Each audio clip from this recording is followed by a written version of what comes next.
For my exhibit, I wanted to focus on mental illness and more specifically achievement through mental illness, and specifically in the fields of arts, science, and athletics to get a pretty good coverage of fields. So we start with our beautiful diagram of the first floor of the library. And coming in from the door side, you'll notice the red line on the diagram, and that is to signify a line or barrier we would put between the two doors, kind of similar to what's there now for people going to the collections desk versus just walking by to leave the library. And so that would guide people through the right doors when they were entering, and they would come in and they would immediately see wall A.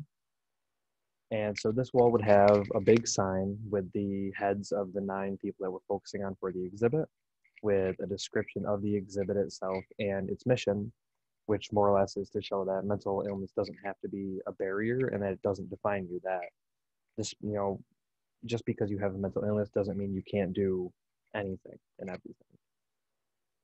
So moving on, they would come around and we'd move into the areas with walls B and C.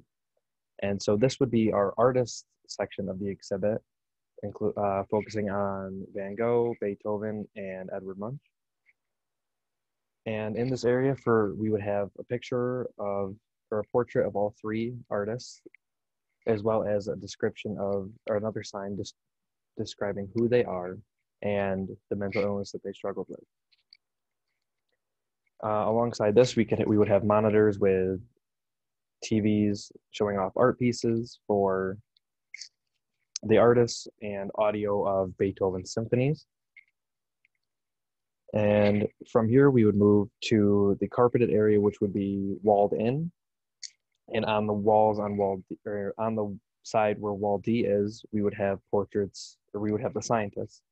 And it would be similar to the art section with portraits of the artists and the signs describing who they are, what they struggled with. And here we would have artifacts like schematics for things they invented, maybe their writings, maybe replicas of Darwin's ships or species that he discovered. And then moving around to wall E and F is where we would have the athletes. So there we would focus on Ronda Rousey and Michael Phelps and DeMar DeRozan. And we could have we'd have memorabilia from them, maybe Phelps's gold medals, Ronda Rousey's gloves. And similar to the other 2 sections, there'd be portraits of them, or I guess pictures of them, along with the same type of signs depicting who they are, what they did, and what they struggled with. So after that, they would go further around, and you could either wrap back around to see the exhibit again, or you would be led out what would become your right side door, the left side door. So along with all the signs and things, with each exhibit, we would put iPads that you could use to scroll through their works and read more about the mental illness that they struggled with and how, if they did, they overcame the mental illness or how it affected them. And I hope that with all this, it could be used to show how the mental illnesses that they had didn't stop them from creating or doing all the things that they did.